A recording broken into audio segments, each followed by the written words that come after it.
اهلا بيكم حبايبي حبايب قناة توفير واعادة تدوير. فيديو جديد ولقاء جديد، يا رب تكونوا بخير. بجد شابو شابو شابو واجدع سلام وتحية واحترام لوزارة الكهرباء. ان شاء الله في الفيديو ده يا جماعة، طبعا انا مبسوطة جدا ان وزارة الكهرباء بدأت حطت جداول لكل اماكن في مصر، في كل محافظة. انت مثلا عايز تعرف انقطاع الكهرباء في الحي بتاعك، في الشارع بتاعك امتى، بتعرف بالميعاد والساعة اللي هيقطع فيها الكهرباء وامتى هتيجي.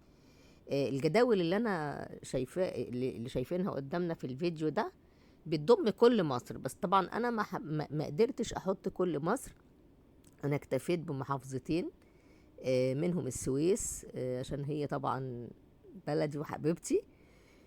وحطيت محافظة تانية علشان نقدر نشوف مع بعض الجداول اللي حطيتها وزارة الكهرباء. لو انت بقى عايز تشوف وتعرف هتعمل ايه، هتدخل على جوجل، هتكتب جدول انقطاع الكهرباء في محافظة مثلا الجيزة، جدول انقطاع الكهرباء في محافظة السويس، جدول انقطاع الكهرباء في محافظة القاهرة.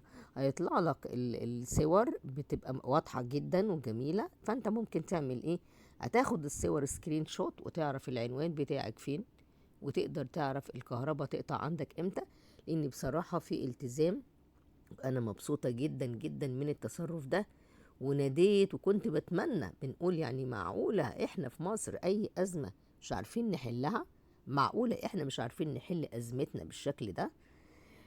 بجد شابوه لمحافظة لوزارة الكهرباء.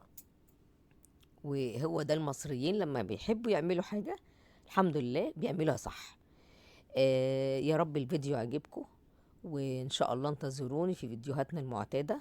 وأنا حبيت أعرض الفيديو ده عشان أقدر يعني أنفع كمية كبيرة من الناس. ويا ريت تنشروا، انشر الفيديو ده عشان الناس كلها تعرف الموضوع بتاع مواعيد انقطاع الكهرباء. ألقاكم بإذن الله في فيديوهات قادمة، وإلى اللقاء. لا تنسى الإعجاب بالفيديو والاشتراك في القناة. باي باي.